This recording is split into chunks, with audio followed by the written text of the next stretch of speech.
Мына бүгін кеше келер Алматыдан келіп, бүгін тағы да осы келер әңгімеде мереке басталып кетті. Шағымызды көтіп отырып, айқын.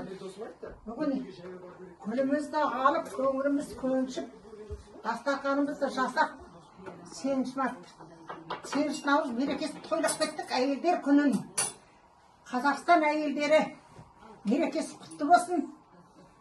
Әйелдерге жақсылық, гүлдей жайнасын өмірлері, азаматтары аман болсын, өмірлері жарқын болсын, бала шағалары аман болсын.